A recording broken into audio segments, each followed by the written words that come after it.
रघुपति राघव राजा राम, पतित पावन सीताराम। रघुपति राघव राजा राम, पतित पावन सीताराम। जी गोष्ट एवढी जवळ आहे ती गोष्ट एवढी दूर का झाली की ज्याला पूर्वतयारी लागावी. आता महाराजांच्या पूर्वतयारीचं हे वर्णन आहे, तिथे आपण आहोत. एवढी पूर्वतयारीची काय गरज आहे खरं म्हणजे अनेक वेळा हे वाचताना जाणवणारा हा प्रश्न असेल. आपण अनेक सिद्धपुरुषांची चरित्र वाचली असतील, सत्पुरुषांच्या साधना वाचल्या असतील, तर त्यांना एवढी वर्ष, एवढा अभ्यास, एवढं सगळं का करावं लागलं. म्हणजे एक कारण आहे की पूर्वसंस्कार आहेत. दुसरं कारण आहे आपण ज्या प्रपंचात पडलो तो मायेचा आहे, भगवंताचा नाही. त्या अर्थाने त्यांनी मायेला करायला सांगितला, तिने चांगला पुरेसा करून ठेवला आणि मग तो निस्तरपणा अवघड झाला. म्हणून हे सगळं आलं. बरं, पगडा म्हणावा तर भगवंताचा नाही, मायेचा आहे. त्यामुळं अवघड होण्याची कारणं कशी होत चालली त्याचं कारण आहे, मनुष्य मायेच्या ताब्यात गेला की आपल्या भाषेत तिकडच्या सगळ्याचं तर पंचमितीत गेला. कारण त्रिमिती तर लागूच आहे. मनुष्य आहेच, लांबी रुंदींची काय ते सगळ्या भाषेमध्ये त्रिमितीत वावरतोच, पण पंचमितीत वावरतो. कारण त्याला काळ लागू झाला आणि दिक लागू झाली, दिशा लागू झाली आणि काळ लागू झाला. म्हणून सत्पुरुषांनासुद्धा जन्म आणि मृत्यू या अर्थाने, लौकिक अर्थाने आहेत. कारण शरीर ते पडणार किंवा जन्माला येणार. आता ही जन्माला आल्यानंतरची लहानपणची परिस्थिती पहिल्या अध्यायात ते वर्णन वगैरे केली, तर ती सगळी एवढ्यासाठीच की ते एकदा जन्माला आले की ते लागू झालं. आता लहान मुलाचा तो 12व्या वर्षी जागा होणार का, 20व्या वर्षी का, 50व्या वर्षी का, 70व्या वर्षी का, नाहीच होणार, हे त्या सगळ्या कर्मांवर अवलंबून आहे. तेव्हा ह्या सगळ्या गोष्टींमुळं म्हणजे ही जी आता जसा काळ लागू झाला म्हटल्यावर वय लागू झालं म्हटलं की मोठं होणं लागू झालं की तुम्हाला 25चा 26 वर्ष होणार, 26चा 27 ह्याला पर्याय नाही. तुम्ही एक दिवस थांबतो म्हटलं तरी कोण थांबणार नाही, काळ थांबणार नाही, त्यातलं गणित थांबणार नाही. म्हणजे हे सगळं लागू झालं आणि म्हणून हा घोटाळा झाला. आणि एकदा काळ लागू झाला तसं दिक म्हणजे दिशा लागू झाली, म्हणजे आपल्या इकडच्या भाषेत स्पेस लागू झाली. स्पेस आहे म्हणून आता ही स्पेस म्हणजे खरं सांगायचं तर आता तिकडे स्पेसला एक वेगळ्या अर्थविज्ञानामध्ये आहे बरोबर, पण आपल्या दृष्टीने जी दिक आहे ती तिकडची स्पेस. आता स्पेस आणि टाईम थोडक्यात म्हणजे काल आणि दिक हे दोन लागू झाले. काळाचं तर आपण पाहिलं, काळामध्ये आल्यामुळं ती गोष्ट करण्याला वेळ लागणं हा मुद्दा आला. काळ लागू झाला म्हणजे नुसतं लहान मोठा हा प्रश्न नाही लागू झाला. हे 5 वर्ष केल्यानंतर होईल, हे 12 वर्ष केल्यानंतर होईल, ही 2 तप केल्यावर होईल, हे 3 तपाचं काम आहे. ही तप कुठनं लागू झाली, ही कालाची गणना झाली. साध्या भाषेमध्ये कालाची गणना नाही कधी की 12 वर्ष केलं तपश्चर्या झाली, काय 1 वर्षात झाली, कोणाला काय 2.5 वर्षात, 3.5 वर्षात. आपण हेही बघितले की ते मिळतं. पण हे सगळं कसं आहे, शेवटी काळाच्या भाषेत बोलतो आपण. असं ते तसंच मिळतं का, तर तसंच नाही. तसंच मिळतं असं काही नाही आहे. म्हणजे भगवंताला ह्यातलं काहीच लागू नाही खरं म्हणजे, पण आम्हाला लागू झालं कारण आमचं सगळं जे काही चिंतन आहे, सगळा विचार आहे तो काळाच्या बाहेर जात नाही. तो त्याच जन्माला आल्यामुळं ते लागू झाले आपल्याला. म्हणजे एखाद्या प्रांतात यावं आणि तिथलं नागरिकत्व माणसाला लागू व्हावं तसा प्रकार आहे. पत्करलं नाही पण लागू झालं. आपण भारतात जन्माला आलो, आता वेगळं भारतीय म्हणून काय आपण भारतीयत्व पत्करलं वगैरे काही नाही आहे. हां, अमेरिकेचं नागरिकत्व पत्करलं हे समजू शकतं, काय फ्रान्स, इटली काय असेल ते पत्करलं हे समजू, कारण ते नव्हतं, ते लागू नव्हतं झालेलं. मी जाऊन पत्करलं. आता इथे भारतीयत्व इथे पुरतं बोलायचं झालं तर कोणी जाऊन पत्करलं, जन्माला आलेली लागू झालं. आता तो भारतीय लिहितो ते मान्य करतात आणि ते आयुष्यभर राहतं तसंच. जर नाही बदल झाला काही आणि जर काही काय समजा योग नसला आला तर म्हणजे आता सुयोग योग वगैरे काही मी म्हणत नाही, पण जर नाही आला समजा तर त्याला ते सहजपणे लागू झालं. आता त्याने सहजपणे लागू व्हावं म्हणून मी भारतीय व्हावं म्हणून काही वेगळं केलं आहे का, त्या प्रतिज्ञा वगैरे कराव्या लागतात ते आठवण देण्यासाठी. सारे भारतीय माझे बांधव आहेत, बाजूबाजूचे ते बांधवच आहेत की त्यात काय सांगायचं आहे, पण खरं म्हणजे म्हणावं लागतं. आता पण हे सहज लागू झालेलं आहे की नाही. घरात त्या मुलांना अरे तुम्ही एकमेकांचे भाऊ आहात, भांडू नका. आता हे सांगायचं कारण का पडलं, ते खरं म्हणजे सहजच भाऊ आहेत ना म्हटल्यानंतर आता ते यायला पाहिजे. पण भाऊ झाले म्हणून बंधुत्व लागू होत नाही. म्हणून आता भाऊबंदकी कशामुळे आली मला सांगा. एवढी ती कधीपासून चालली आहे, अजून चालली आहे आणि मला नाही वाटत ती काही थांबेल, कारण ती मायेच्या ताब्यातली आहे. त्यामुळे ते लागू झालेली आहे आता. ते जसं भारतीयत्व लागू झालं तसं हे सगळं लागू झालं. आता हे लागू झालं म्हटलं म्हणजे आता भारतीयत्व आहे तर ते तुम्हाला नाकारायचं असेल तर तुम्हाला अर्ज करून त्याच्यासाठी प्रयत्न करावे लागतील की मला भारतीयत्व परत करायचं आहे असं जर एखाद्याचं ठरलं, केवढं प्रोसिजर त्याला करावं लागेल, कुठं कुठं जावं लागेल, काय काय अर्ज भरावे लागतील, पुन्हा तुम्ही काय करणार आहे ते विचारतील. म्हणजे सगळं आलेच प्रश्न सगळे. म्हणजे नाही म्हणायचं ठरवलं मायेला की प्रश्न निर्माण आहे, म्हणून अंतर लांबलं. आता नाही म्हणायचं आहे आपल्याला, कालाला तुम्हाला नाही म्हणायचं आहे, त्यात हे सगळं आलं. आता हे कालाच्यात कुठेतरी जन्माला आला, काय त्याची तारीख असेल त्याचे जन्माला आला म्हटलं की त्याच्याबरोबर ते सगळं भारतीयत्व वगैरे सगळे ते शिक्के पडायला काही करावं लागत नाही, सगळे शिक्के पडतात. आपल्याकडे खरं सांगायचं तर धर्म याला लागू नाही खरं म्हणजे या अर्थाने धर्म ज्या अर्थाने प्रचलित आहे तसं लागू नाही, पण तो जन्मान लागू व्हायला लागला. वास्तविक तसं काही लागू नाही आहे खरं म्हणजे. धर्मदाता वगैरे सगळं आपले मेकिंग आहेत, भारतीयत्व वगैरे सुद्धा आपलं मेकिंग आहे खरं सांगायचं तर. पण लागू होतं का नाही, कारण व्यवस्था आली इथे सगळं हे आलं म्हणजे व्यवस्था आली म्हणजे ती त्या मायेचाच भाग आहे. व्यवस्था हा मायेचा भाग आहे. इथे कुठली व्यवस्था निसर्गामध्ये मायेनं तिचं तिची ज्या पद्धतीने लावली आहे त्या पद्धतीने चालते, पण ही जी व्यवस्था आहेत ह्या मानवनिर्मित आहेत. त्यामुळे त्या लागू सहज होतात आणि त्या सहज झाल्या की नाकारणं किंवा बाजूला जाणं हे अवघड जातं. मग आता असण्यानं काही बिघडतं का? असण्यानं काही बिघडत नाही. दुसऱ्या देशाचं नागरिकत्व घेतलं आणि मनुष्य एकदम रागीट होता, तो एकदम शांत झाला. काय समजा एकदम अनुदार होता तो एकदम उदार झाला, असं काही होतं का त्यामुळे? त्याच्यामुळे त्यातलं काहीच बदलत नाही. मग जे खरं बदलायचं आहे ते जर ह्यानी काही बदलत नसेल तर त्याचं मूल्य ओळखणं हे माणसाचं काम आहे. म्हणजे अवघड का होतं, जे सहज आलेले आहे ते आता ज्या अर्थाने सहज म्हणजे स्वाभाविकपणे लागू झालं. हे काही भारतीयत्व काही ही गोष्ट किंवा अशा तऱ्हेची गोष्ट काही सहज नव्हे. धर्म ही काही गोष्ट सहज नव्हे, जात सहज नव्हे, काही सहज नव्हे. आम्ही तयार केले, ढाचे तयार केले, ते लागू होतात असं आम्ही समजतो, म्हणून पुढचे सगळे प्रश्न निर्माण झाले. मग आता हे सगळे प्रश्न निर्माण करायलाच मन ठेवले आपल्यामध्ये. मग हे काल लागू झाला म्हणून आता कालाच्या भाषेमध्ये असं हे किती दिवस करावं लागेल. म्हणजे तर नाम घ्यायचं झालं तरी मनुष्य म्हणतो किती दिवस घ्यावं लागेल. आता काय आता किती दिवस किती श्वास किती दिवस घ्यावा लागेल आता काय सांगता येणार. तुमचे काय असेल तेवढे श्वास घ्यावेच लागतील. 50, 70, 90, 92, 102 काय असेल ते तेवढं. पण टीक काही कोणी चौकशी करत नाही, तो श्वास घेत राहतो. पण नाम म्हणणे म्हटलं मात्र लगेच कारण टीक आहे ते मनाच्या विरुद्ध आहे. त्यामुळे मन म्हणतं चौकशी कर. किती कोर्स किती वर्षाचा आहे थोडक्यात. आता काही कोर्स आहे का? ह्या लौकिक डिग्री संपादन करायची माणसाला एखादी तर कोर्स ठीक आहे, कितक्या एवढे दिवस लागू, काय 1 वर्षाचा आहे, 3 महिन्याचा आहे, 6 महिन्याचा आहे. आपल्याला कालाच्या भाषेमध्ये राहायची सवय झाली. आपण त्या जन्माला आलो त्यामुळे हे कालाच्या भाषेत राहायची सवय झाली. कारण कालाच्या भाषेत काय असं एक समजा काय तुमची कुठली डिग्री आहे, 5 वर्ष झाल्यावरती मिळते, काय 4 वर्ष झाल्यावर मिळते, तर तशी ती काय एका दिवसात महिन्यात वगैरे मिळत नाही. पण भगवंत एका दिवसात काय तासात सुद्धा मिळतो. हे विसरायला होतं, कारण ते सतत संस्कार ह्या कालाचा झाल्यामुळं हे सगळं काळातलं काम आहे अशी आपली समजूत आहे, म्हणून आपल्याला ती अवघड झाली. मग तपश्चर्येचे प्रश्न आले आणि ते का आले तर आम्ही नाही ओळखू शकत आहे. म्हणजे आपण ह्या 2 गोष्टी वेगळ्या आहेत हे इतका विचार करायला मन स्थिर आणि विवेकी नाहीच. ते म्हणतं असं असणारच. ज्या अर्थी भगवंत आता जगातली एखादी गोष्ट मिळवायला एवढा वेळ लागतो, भगवंत मिळायला किती वेळ लागणार असेल असं ते होतं. आणि तसं होतं कारण का ते शरीर धारण केलं, शरीराच्या मागं लागला उद्योग ना. आता जन्माला आला म्हणजे भूक मागं लागली, आता ती भूक पुरवायची म्हणजे त्याला काहीतरी अन्नपाणी करायला पाहिजे, म्हणजे त्याचे सगळं त्याला लागू झालं. हे सगळं काळातलं आहे आणि हे स्पेसचं लागू झाल्यामुळे या दिगमध्ये मनुष्य अडकला आहे. म्हणजे दुसऱ्या बाजूनं तो दिशेत सुद्धा अडकला. वास्तविक ह्या टाईममध्ये त्याला स्पेस अँड टाईममध्ये ही जी स्पेस आहे, खरं सांगायचं ही स्पेस निर्माण झाली ना तेव्हाच भगवंताच्यातून आपल्या स्पेस निर्माण झाली. भगवंत इथेच आहे म्हटलं तर इथेच आहे, म्हटलं तर देवळात आहे म्हटलं तर देवळात आहे, म्हटलं तर सत्पुरुषात आहे म्हटलं सत्पुरुषात आहे, तुम्ही म्हटलं झाडात आहे तर झाडात आहे. म्हणजे तो कुठे नाही, रिता ठावा नाही कुठे असं म्हणलं आहे ना आपल्याला इकडे. रिता ठावा नाही कुठे तरीसुद्धा आपल्याला असं वाटतंच की नाही तो तिथे असेल, तो इथे असेल, तो अमुक ठिकाणी असेल असं वाटतं ना. मग हे का वाटतं तर मी त्या दिगमध्ये स्पेसमध्ये लागू झालो आहे. आता मी जसा एकाच ठिकाणी असू शकतो तसा भगवंतसुद्धा एका वेळेला एकाच ठिकाणी असू शकतो अशी कल्पना आहे. विद्या न शिकता हे माणसाला कळतं की तुझे बाबा आत्ता बाहेर बसलेत आणि आत बघितलं तेव्हा तिथे पण बसलेले दिसले आणि आत्ताच ते तिकडं रस्त्यावर पण जाताना दिसले असं जर कोणी सांगितलं तर म्हणणं हे सांगण्यावर परिणाम झाला आहे. कारण मायेच्या विरोधात झाले, सगळं दिगच्या विरोधात आहे. जर समजा हे दिगच्या विरोधात नसतं तर असं का हो मला ते तर मला बाजारात सुद्धा भेटले ते असं एखादं म्हणणारं भेटेल का आपल्याला. तू म्हणतोय दरवाजात बाहेर बसले अंगणात, एक म्हणतोय घरात बसलीत, एक म्हणतोय वाटेत भेटले आणि एक म्हणतो एकाच वेळी जर सगळे असे जर हे झालं तर ह्या स्पेसला अर्थ राहिला का.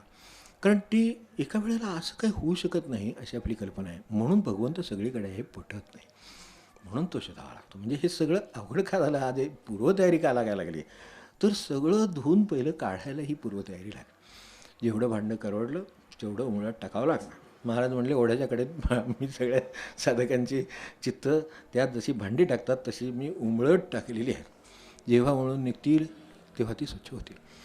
मग तशी ती उमळून टाकावी लागतात. या अर्थाने तपश्चर्या किंवा हे लागू झालं.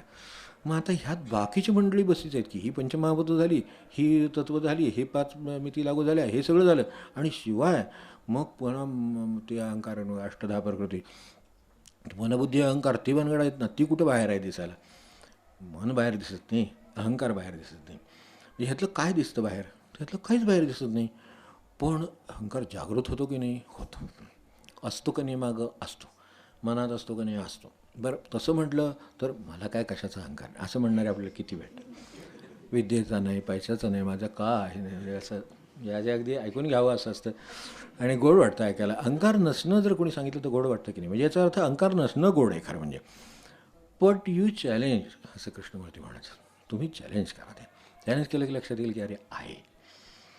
त्याला लहान मला तरी तुला काय येतं आहे असं म्हणू नये, पण तरीसुद्धा तुला काय येते असं म्हटलं की मला काय येत नाही म्हणजे येतं की म्हणजे त्यालासुद्धा तेवढ्याचा सुद्धा आहे. म्हणजे फक्त तो दिसत नाही. मग आता नाही म्हणायचा काय म्हणायचा? तर चॅलेंज केल्यावर जो निर्माण होतो तो आहे म्हणायचा. आणि जो एरवी दिसत नाही तो काही नाही म्हणायचा नाही, तो आहे, फक्त सुप्त आहे आणि त्याला अनुकूल सगळं आहे म्हणून तो दिसत नाही आहे.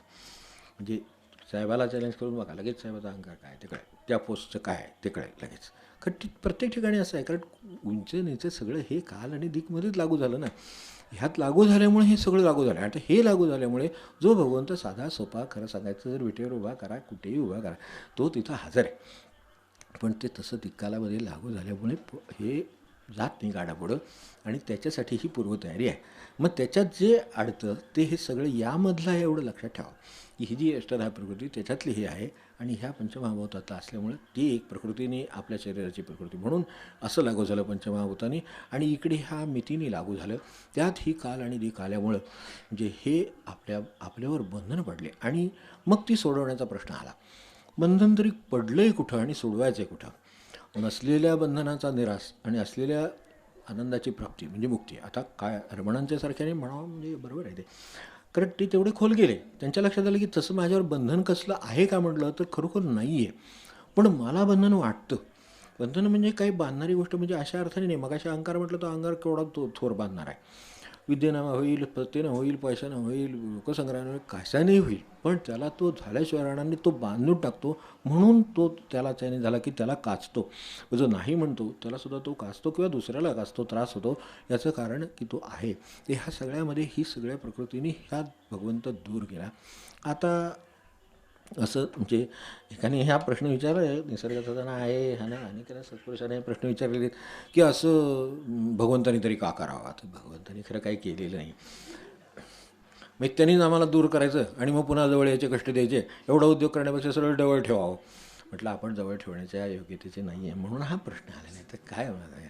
आईला काय मूल दूर करावं असं वाटते का?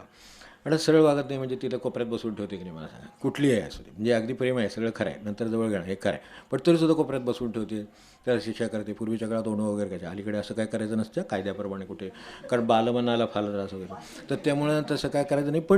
पण शेवटी काही ना काही मार्गाने त्याला ते शिक्षा करून ते जाग्यावर आणावं लागतं. हे आईला जर मुलाच्या बाबतीत करायचं लागलं तर मग आणि तिचा हेतू तरी काय असतो? हा मुलगा पुढे भगवत भक्त व्हावा वगैरे असं. म्हणजे आता नाही म्हणता येत ते म्हणून होय म्हणायचं.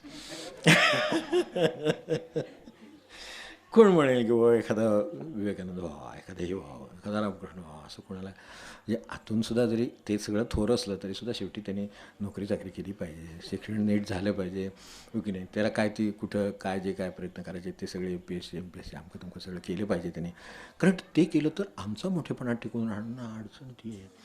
मग त्यासाठी ते त्यांनी करायला पाहिजे. वास्तविक त्याच्या हिताचं काय आहे आपल्याला कळते खरं सांगायचं तर त्यात काही नाही. पण आता राहाटीत आलो, मग आता राहाटीच्या बाहेर जाणं शक्य नाही. मग त्यात ते राहा, पण राहायचं तर राहा, पण मनाने राहा असं कुठं आहे? हे ह्या अर्थाने नाही आहे. म्हणून त्यांना विचारलं की हे तुम्ही असं अवघड काही आम्ही करून ठेवलं नाही. आमच्या कर्मामुळे आणि आमचं काय म्हणायचं त्याला की तीच त्याला म्हणजे बुद्धिमत्ता वेगळी समज वेगळी बरं का. तेव्हा बुद्धिमान माणसं खूप प्रचंड आहेत. ते सगळ्या जगा उलटं सुलटं करतात. ती माणसं बुद्धिमानच असतात, पण ती बुद्धिमान आहेत. समज असणं वेगळं. तर ह्यातली ज्याला समज आहे त्याला बुद्धिमत्ता मुळात असतेच आणि फार लागत नाही. आईला मुलावर प्रेम करायला किती समज म्हणजे बुद्धिमत्ता किंवा काय लागतं, की खूप बुद्धिमान आई मुलावर खूप प्रेम कर. बुद्धिमान जाते जास्त बुद्धिमान आई असली तर मुलाचं नुकसानच करायचं. ती म्हणेल मी काय मिळत तू काय करतो, असं होण्याची शक्यता जास्त आहे. त्यामुळं त्याच्यापेक्षा सुद्धा समज लागते म्हणून. आणि ती समजसुद्धा जशी बुद्धिमत्ता उपजत आहे तशी समज पण उपजत आहे. पण ती ह्या सगळ्यामध्ये तिला ती बॅकफूटवर आहे, मागे आहे. समज पुढे येऊ देत नाही. म्हणून तर मुलं सरळ वागली तर चालत नाही.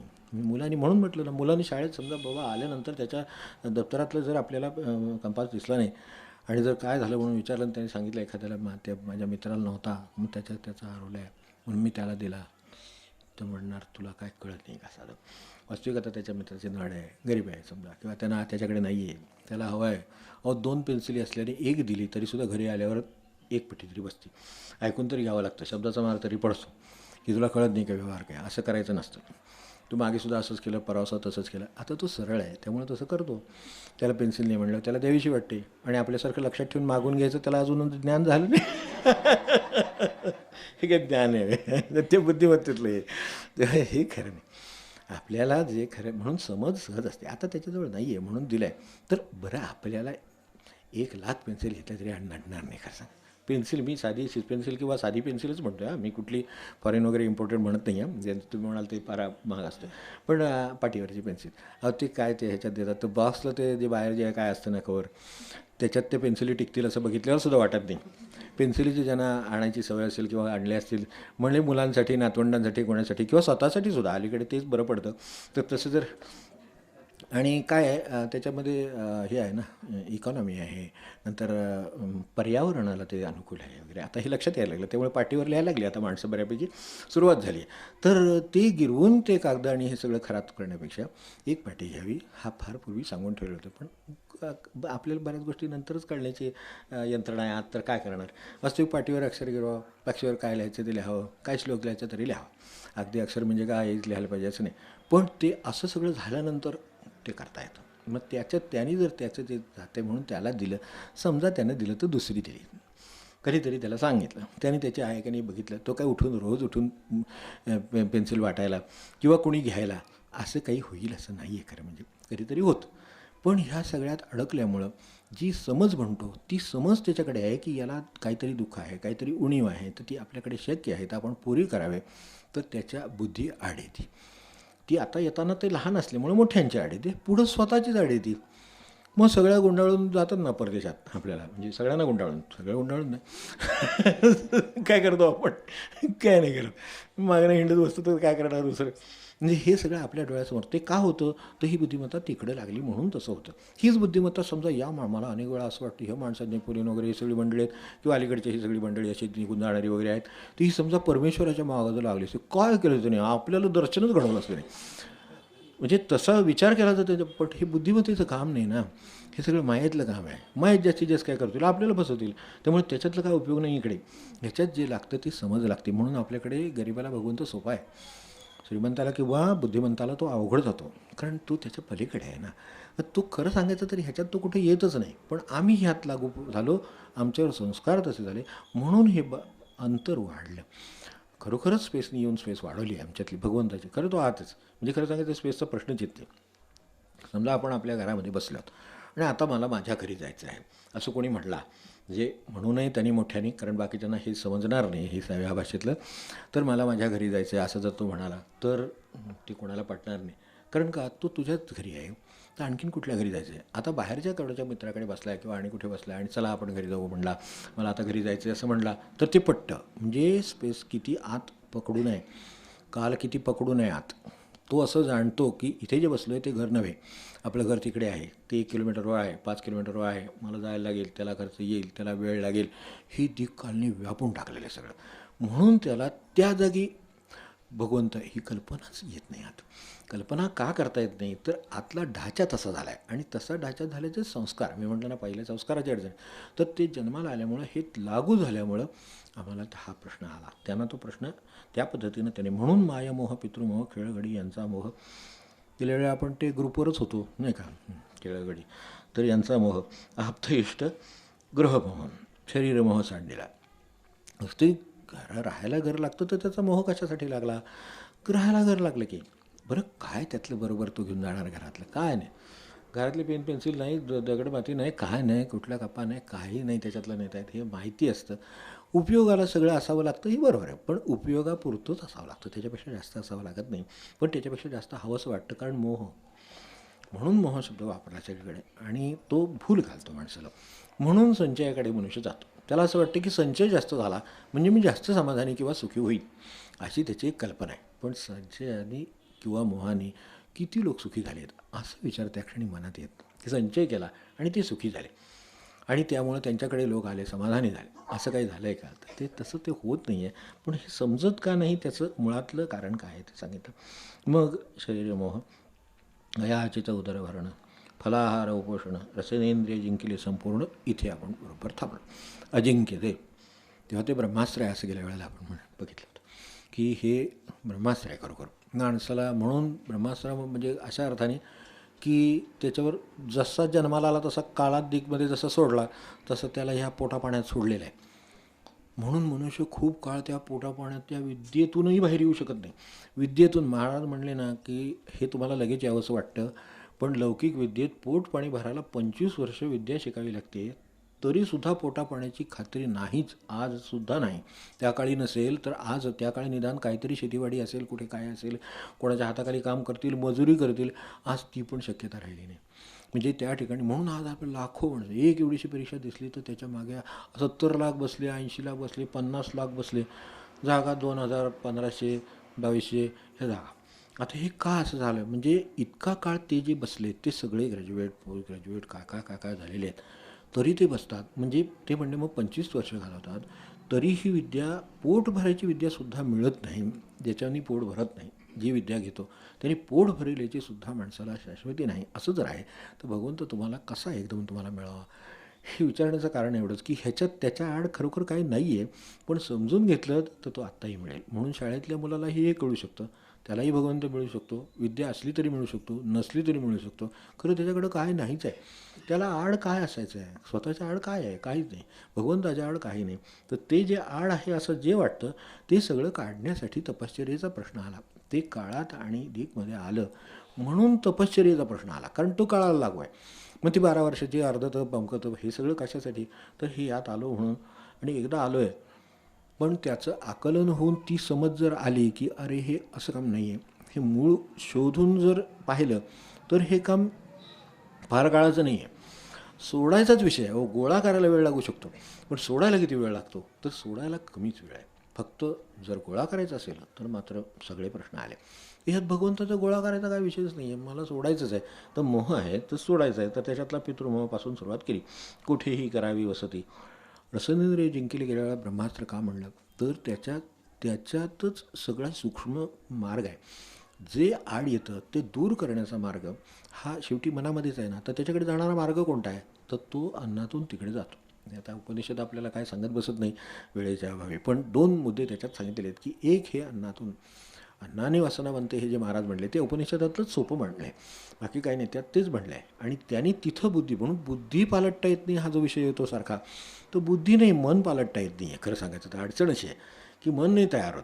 दुर्योधनाचं मन द्यायला का तयार नाही? आत्ता भाऊबंदकीचा विषय झाला, त्यांनी काय 5 गावं दिले, 5 काय 45 गावं दिली असती त्यांना काही कमी पडलं नसतं. पण होत नाही आहे तशी बुद्धी, ती बुद्धी होत नाही. म्हणजे तिला नियंत्रण करणारं जे मन आहे ते तयार होत नाही. मन उदार झालं तर आपल्याकडे आपण बघितले की अगदी ज्याची एक पोटाच्या भाकरीची ह्याची अडचण आहे तो त्यातली अर्धी दुसऱ्याला देतो. किती ठिकाणी तुम्ही वारीत जा, कुठे जा, बाहेर जा, अडचणीत असा आणि खरोखरच अडचणीत असला तर खरोखरच त्याचं उत्तर देणारा माणूस भेटतो. तो पाणी देईल, तो भाकरी देईल, तो काही देईल त्याच्यातलं, त्याच्याकडे जेवढं आहे ना त्यातलं तो देणार. तर ते नक्की देणार. आणि ह्याचा अनुभव आपण ज्यांनी कोणी घ्यायचं त्यांनी घ्यावा. खरोखर काय नसलं तर तो आपण होऊन द्यायला तयार होतो. पण त्याच्यासाठी माझ्याकडे पण तसं शुद्धचित्त असावं, माझी नड खरी असावी. तर खरी नड कधी भागली नाही असं भगवंताच्या राज्यात कधी नाही. खरी नड आहे आणि भागली नाही असं भगवंताच्या राज्यात नाहीच आहे. तर ते हे सगळं आहे खरं म्हणजे, फक्त हे अयाचित राहायचं उदाहरण होतं काय, तो मार्ग मूळ तिथून निघाल्यामुळे माणसाला सर्वात मोठा प्रश्न मला सांगा की पोटापाण्याचाच प्रश्न सर्वात मोठा घालला आहे की नाही, की जो प्रश्न मिटवण्यासाठी आपण जगामध्ये आलेली नाही खरं म्हणजे. पण तो ज्या शरीराच्या साह्याने, ज्या मनाच्या साह्याने नाहीसं करून ते मिळवायचं, ते टिकवायला ते लागतं म्हणून हा प्रश्न आला. आता ते टिकवायला ते लागतं हे बरोबर आहे, पण पोट टिकवायला माणसाला पाण्यापासून साध्या भाजी भाकरीपर्यंत काही चालतं, पण तसं ते होत नाही, मन अडकलेलं आहे. म्हणून ते ब्रह्मास्त्र आहे. याच्यातून वाचणारे किंवा सहजपणे वाचणारे खूप कमी, प्रयत्नाने वाचणारे थोडे आहेत आणि त्याच्यापेक्षा बाकीच्यांचा प्रश्नच नाही. ते त्याच्याच मागे लागलेत, तर त्यामुळे ती थांबणार नाही. मग काय 1 स्टार काय 2 स्टार काय 3 स्टार काय 5 स्टार काय तुम्ही करायचं तेवढं करा. अजून 7 स्टार निघेल, अजून 11 स्टारसुद्धा निघेल काय, तर त्याचं सगळं त्याच्या सगळ्या बाजूनी त्याला त्यात अडकवूनच ठेवायचं आहे आणि शेवटी काय होणार ते आपल्याला माहितीच आहे. तर त्यामुळे त्याच्यातनं मनुष्य उधळून गेला असं कुठे झालं नाही. म्हणून ते ब्रह्मास्त्र ते माणसाला चुकवता येत नाही. म्हणजे चुकवायचं असेल तर मारुतीसारखी भक्ती पाहिजे. हात जोडले ब्रह्मास्त्राने बांधून घेतलं स्वतःला आपणहून, तेवढ्यापुरतं भुकेने बांधून घेतलं, बाकी भुकेचं काय संबंध नाही. असं करता येणं शक्य आहे. ज्याला जरुरीपुरतं हवं आहे, महाराज म्हणले ज्याला जरुरीपुरतं हवं आहे त्याला कधीच कमी पडणं शक्य नाही. ज्याला जास्त हवं आहे त्यांचे प्रश्न आहेत. जगामध्ये आज जे अस्वास्थ्य आहे ते ज्यांना जास्त हवं आहे त्यांचं अस्वास्थ्य हवं, त्यांनी निर्माण केलेलं अस्वास्थ्य. ज्यांना जरुरीपेक्षा जास्त हवं आहे त्यांचे प्रश्न आहेत. ज्यांना जरुरीपुरतं हवं आहे त्यांचे काही प्रश्न नाहीत, त्यांना जरुरीपुरतंच हवं आहे. त्यांचे प्रश्न भगवंत त्याच्या पद्धतीनं सोडवत आहे. आता प्रत्येकाचे काही कर्म प्रारब्ध असतीलच की नाही, असतील, पण त्याप्रमाणे प्रश्न सुटेल की नाही, तो प्रश्न सुटेल. त्याला जरुरीपुरतं हवं आहे म्हणून सुटेल. त्याला जरुरीपेक्षा जास्त हवं झालं की त्याचं अशांतीची वाटचाल सुरू झाली म्हणून समजा, आणि तिचा शेवट होतोच. ते काय तर तो फक्त देह पडण्यात बाकी काय होत नाही, शेवट समाधानात नाही. अयाचित उदरभरण वाटतं, पण अयाचित आपल्याकडे नाव असतं, आडनावं पडली. म्हणजे त्यातल्या कुणीतरी मूळ पुरुषाने हे केलेलं असलं पाहिजे. सध्याच्या करते असतील का नाही मला माहीत नाही, पण अयाचित राहणं, काही न मागणं, खरोखर ही साधे प्रयोग आहेत. भगवंताच्या जवळ नेणार आहे, त्याच्यात अडचण त्याची आहे ना, ठीक आहे, बघून ठरवून भागा एक दिवशी.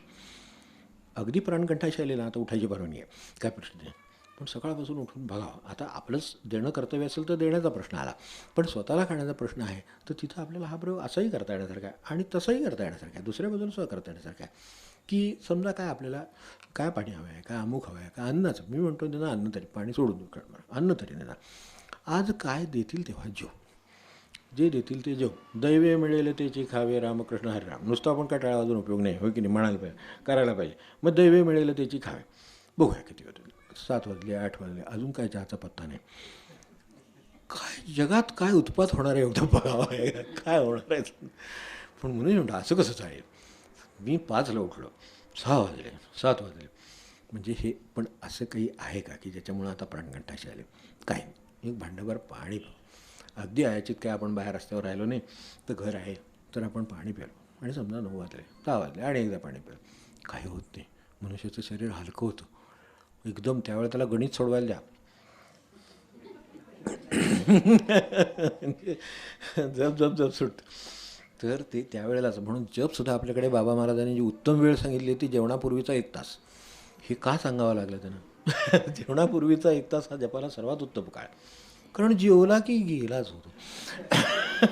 आता परत जागा होतो म्हणून जसा मनुष्य दुसऱ्या दिवशी आला म्हणायचा तसं गेलेलाच आहे की एकदा जेवला की नाही सगळे शरीराचे, आणि तो आपल्याला माहिती आहे शरीरशास्त्र सगळं. आता मी काय सांगणार, आपण सगळी ज्ञानी माणसात, तर शरीराचे सगळे रक्तप्रवाह मेंदूचे बाजूला सगळे बाजूला न जाता सगळे पोटाच्या बाजूला जातात, कारण त्यांना उद्योग लागला ह्यानं. आणि जरुरीपेक्षा जास्तच असतं नेहमी, जरूर आहे त्याला अडचणी म्हणलं नाही ना, तसं आहे ते. मग हे इथे काय होतं, ते जरुरीपेक्षा जास्त गेले म्हटलं. बरं ती बिचारी कामं करतात आपापली, न सांगता काम करणारे फक्त शरीरच आहे बघा, हो की नाही. बाकी सगळे सांगितल्याशिवाय काय करतील अशी गॅरंटी नाही. पण हे जे आहे हे एकच असं आहे की जे त्याला लक्षात आलं की ह्यांनी इकडे लोड दिला आहे कामाचा, की सगळे रक्तप्रवाह सगळे तिकडं. मी एकदा हे यांना विचारलं होतं, इथे नाना बसायचं, मला त्यांची आठवण झाली. नानाने मला हे सांगितलं. नाना म्हणाले, अहो ते तसं का होतं? म्हटलं हे असं का होतं? ते म्हणले हे असं होतं, हे शरीर असतं आहे, बरोबर आहे. म्हटलं बघायचं वाचून एकदा, आहे खरं आहे की बिंदूचा जो रक्तपुरवठा जायचा तो तिकडे ज्या प्रमाणात पाहिजे त्यात सर्वात जास्त रक्तपुरवठा लागतो, सगळं चालवायचं त्याला. तर त्याऐवजी तो जेवला की तो सगळा रक्तप्रवाह उठून इकडच्या उद्योग, कारण ही इंद्रिय थकतात हो, त्यांना असं नको का पेट्रोल नको का गाडीत, तसं आहे ते इंद्रियांची सुद्धा कामं व्हायला, पोटाची पचवण्याची कामं व्हायला सगळे रक्तप्रवाह इकडे जायला लागतात. मग तिकडे कमी पडतं आणि मग ती पेंग येते. एरवी जशी रात्री माणसाला पेंग येते तसं होतं. म्हणून भरपूर जेवलं की छान झोप लागते. ते आडवा राहतो, कारण त्या बिंदूला विश्रांतीची गरज आहे, तो आपोआप झोपेची सूचना देतो. तसं इकडे पेंग येते, कारण तो अलर्ट नाही राहू शकत. म्हणून जर समजा असं काही काम असलं तर त्यावेळेला मनुष्य जर थोडा निदान मिताहारी तरी असेल तरीसुद्धा मितभोग हितभोग असं म्हटलेलं आहे. आपल्याकडे किती विचार त्यांनी केला असेल, त्या अष्टांग हृदय वगैरे या मंडळींनी काय शास्त्राने विचार केला असेल. मितभोग आणि हितभोग पण म्हणलेत.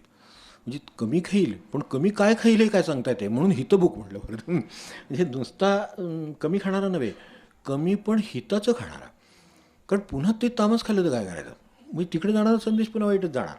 म्हणजे तो त्याच्याऐवजी असं खावं असं असं त्यांचं म्हणणं. म्हणजे हे म्हणून आयाचिताचं व्रत आहे. एखाद दिवशी करून बघितलं ना तर जमण्यासारखं आहे. म्हणजे फार अवघड नाही बरं का. आणि अगदी जर कासावीस झालं किंवा म्हणजे चक्कर वगैरे यायला लागले तर मात्र कोणावर संकट टाकू नये.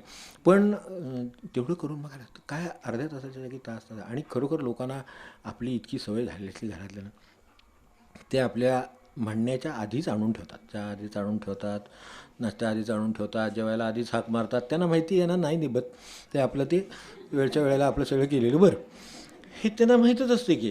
पण तरीसुद्धा आपण ठरवलं आहे आणि समजा त्यांना वेळ झाला काय कामाला, समजा काय त्यांच्या आईचा फोन आला वगैरे असं काही होतं एखादं, मग ते काय सांगणार हो. समजा असं काय झालं मग त्यांचं तर काही 10 मिनटाच्या जागी अर्धा तास चालू शकतो. पण काय नड नाही काय नाही, कुठूनही कुणी कितीही बोलावं तर त्यामुळे ते चालू राहतं. मग ते जर समजा अर्धा झालं तर आपल्याला कदाचित त्याला अर्धा तास उशीर होईल. गार झालेला गरम करून देतील, काहीतरी करतील. पण तोच गार झालेला गरम करून दिला का काय करायचं आपल्याला. पोटात गेलं, पोटाचं काय म्हणणं नाही गरम आणायचं, तो मागाचा होता 1 तासापूर्वी 2 तास, काय काय म्हणणं नाही पोटाचं, आपलंच म्हणणं आहे तेच तुम्ही गरम करून द्याल. मग आता एवढा तास बनवणार होता तो ताजा करायचा काय, त्याचं मला काय म्हणलं काय कोणी यात, काय काही काही नाही. म्हणजे अगदी गुपत्य करू नये हे जरी खरं असलं तरीसुद्धा असं की नडीची गोष्ट आहे का, म्हणून म्हटलं जेवढी गरजेची आहे तेवढी वस्तू आहे तर ती मिळणार. 1 तासाने मिळाली. 1 तासात मनाची परीक्षा होऊन जाते. मला त्या सगळ्यापेक्षा ते महत्त्वाचं वाटतं. 1 तास मन किती उड्या मारतं, 1 तास मनाचे विचार ते वस्तूभोवती किती घोटाळतात. काय खाण्याची वस्तू असेल, जेवणाची वेळ असेल तर जेवणाची वेळ असेल, तर त्या वस्तूभोवती मन किती घोटाळतं याच्यावर अजून भगवंत किती लांब आहे ते ठरतं. म्हणून ते ब्रह्मास्त्र आहे, जर काही नाही वेळेचं आहे तर ते ब्रह्मास्त्र एवढ्यासाठी आहे की सोडलेलं आहे तसं चुकवणं हे आहे, म्हणजे अवघड आहे. म्हणून नमस्कार करूनच चुकवावं लागतं. ते मारुतीला माहिती आहे, त्याला ब्रह्मास्त्र पण लागू होत नाही खरं म्हणजे.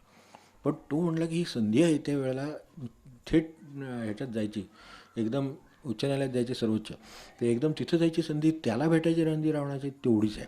का ही मधली मंडळी भेटून काय उपयोग नाही. आपलं काम कुठं आहे, तिकडं आहे.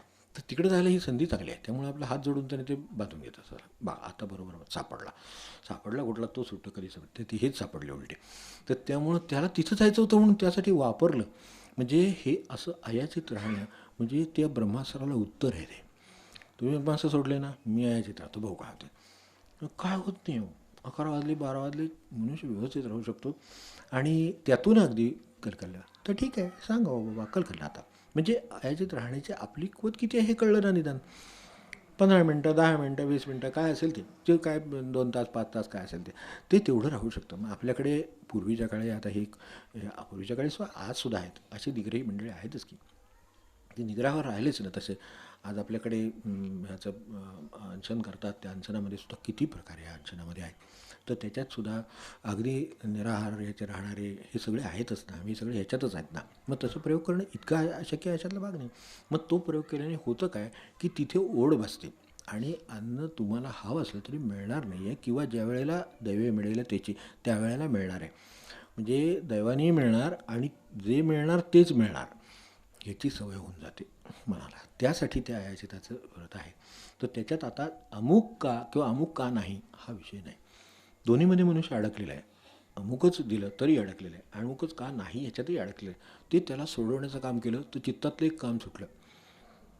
काय समजा भाकरी अर्धी कच्ची आहे, काय असे करणाऱ्याचं कौशल्य आहे किंवा जमलं नसेल त्याला समजा, तर काय बिघडत नाही बघितलं काय नाही. आणखीन जरा चावून खावी, आपल्याला तरी काय जगामध्ये उद्योग आहे एवढा, तर त्याच्यात जरा चावून खावं. जास्त समजा कमी झालं असलं तर, आता चावण्याची क्षमता नसेल तर ते खाऊच नाही मुळामध्ये, दुसरं काहीतरी खावं. म्हणजे हे सगळे पर्याय आपल्याला असताना आपण त्याला शरण का जावं. जायचं तर भगवंताला शरण जावं, जायचंच असेल तर त्याला शरण जावं. म्हणून तो अयाचित हा मुद्दा काढला आहे. तर ते अयाचित उदरभरण आहे बरोबर. यातलं उदरभरणाला त्यांनी नाही म्हणलेलं नाही. म्हणून म्हटलं ना, जी गरज आहे नड आहे तर ती भागल्याशिवाय राहणार नाही. त्यात त्यांनी काही ती सोडून द्या असं म्हटलं नाही. उदरभरण झालं तर माणसाचं पुढचं काम होईल. नाम घ्यायला सुद्धा त्याला शक्ती हवी आहे ना, त्याला जागृती हवी आहे ना. मग ती हवी आहे तर मग त्याला तेवढं मान्य केलं. पण उदरभरणं पण अयाचित म्हणलं. तेव्हा हे अयाचित उदरभरणं एक प्रयोग करून बघण्यासारखं आहे. फलाहार उपोषण वेगवेगळे प्रकार केले फक्त. रसदेंद्रिय जिंकले संपूर्ण अजिंक्य दे. कोठेही करावी वसती ग्रामी अथवा वनाप्रती, हा त्यांच्या जायच्या मार्गातले प्रश्न आहेत. म्हणून हे असे आहेत. आणि ते निघाले आणि गुरूंकडे पोचले.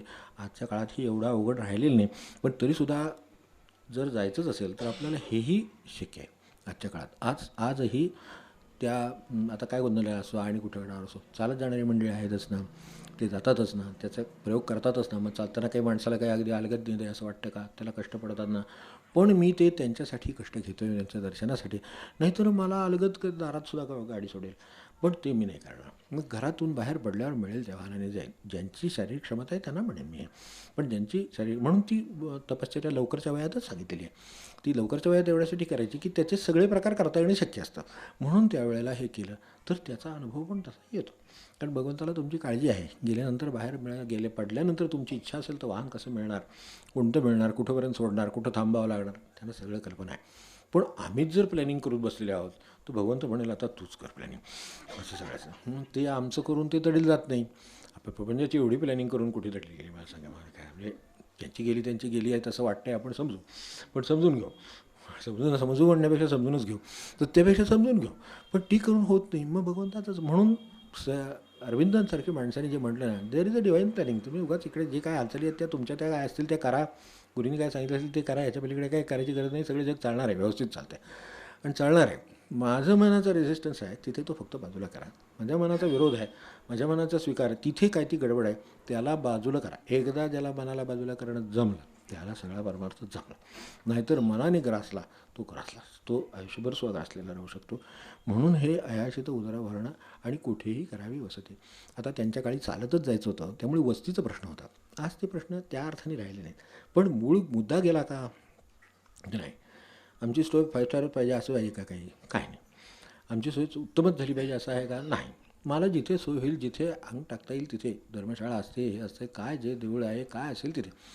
आम्ही मागे गेलो होतो एकदा, त्यावेळेला चालत जाताना देवळामध्ये मुक्काम केला, तर ते थोड्या वेळानंतर त्यांनी तिथे शेळ्या आणि हे सगळं आणून बांधलं.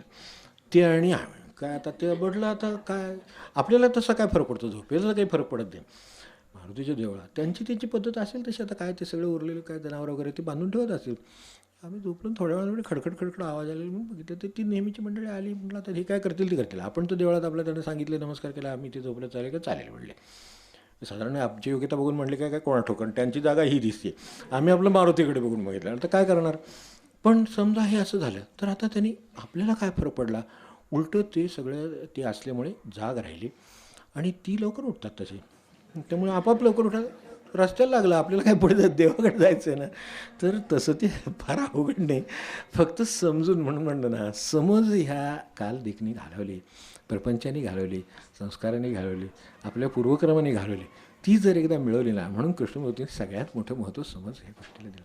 अंडरस्टँडिंग ते म्हणायचे, it leads to maturity. It comes of maturity, not of age. वयानं माणसाला समज येते असं, आता धाडस आहे पण त्यांचं म्हणणं आहे म्हणून म्हणतो. पण वयानं माणसाला समज येत नाही. माणसाला समजुतीनं, म्हणजे ह्या मार्गाने मॅच्युरिटी कशानं येते त्याला, तर ती मॅच्युरिटी. म्हणून ती लहान मुलाकडे सुद्धा दिसते. लहान मुलं सुद्धा चटकन मदत करतं, चटकन काहीतरी काम करतं. हे जे काय त्याच्याकडे समज असते ती वयावर नाही, ती it doesn't come of age, it comes of understanding. तर ते समजून घेण्यानं ते तिकडचे जे परिपक्वता यायला पाहिजे, जी मॅच्युरिटी आहे ती परिपक्वता, आणि अत्यंत परिपक्वता म्हणजे परमेश्वर, दुसरं काय. तर तो यायचा हा मार्ग आहे, सांगून ठेवला आहे. आपल्याला जमेल तसं आता आपण करत असावं आणि ह्याचं सारखं श्रवण करीत राहावं लागतं. आता काय करायचं म्हणून, कारण ताजं राहत नाही. ज्ञान, आपल्याकडचं ज्ञान आहे ना, चटकन छळवून जातं, म्हणजे ते विसरूनही जातं आणि काय मागं पडतं. आणि अंमलात आणायचं काम तर त्याच्यापेक्षा मोठं आहे. त्याला तर सतत ताजंच पाहिजे. तर ताजं असेल, शस्त्र साधत ते ज्ञानात असलं तर गंजून जातं. आपल्या घरातले काय वस्तू असेल, सुरू असेल, ती वापरली नाही तर ती गंजून जाते, आपल्याला माहिती आहे, दार लावून आणायला लागते. तर ते जर हे लागतं तर हे बनाच्या बाबतीत काय लागत असेल. म्हणून त्याच्यासाठी हे सारखं